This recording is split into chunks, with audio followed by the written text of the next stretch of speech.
Prabowo utus istana, foto Mayor Teddy dan bendera Gerindra dibakar, Nasbi, pendidikan tak dipotong.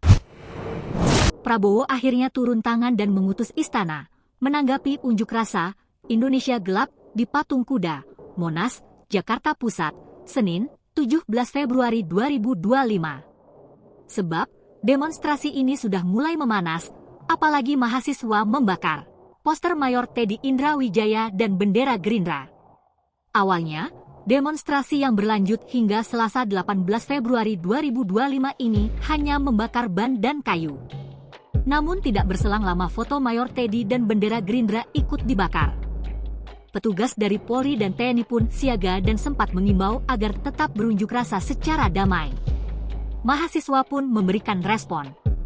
Dalam tuntutannya mahasiswa protes MBG tentang TNI yang mengisi jabatan sipil dan efisiensi yang tidak memihak rakyat kecil. MBG katanya, siangnya anaknya dapat makan siang gratis tapi malamnya anaknya gak makan karena orang tuanya dipecat oleh negara, kata orator demo.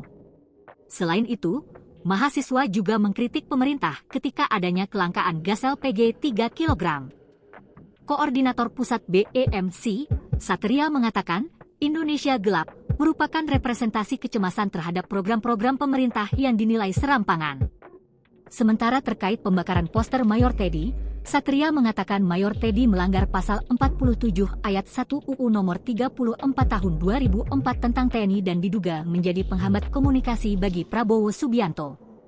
Secara umum, Indonesia Gelap memaknai bahwa kebijakan-kebijakan hari ini yang selalu dikeluarkan dan apa dijanjikan gelap tanpa ada terangnya, kata Satria. Sementara itu, Hasan Nasbi, Kepala Kantor Komunikasi Kepresidenan merespons bahwa Prabowo pro-rakyat. Beliau sampaikan juga kepada teman-teman yang dari kampus bahwa Presiden tegas sekali, biaya operasional perguruan tinggi, KIP kuliah, dan beasiswa sama sekali nggak boleh dikurangi, ujarnya. Download Tribun X sekarang, menghadirkan lokal menjadi Indonesia.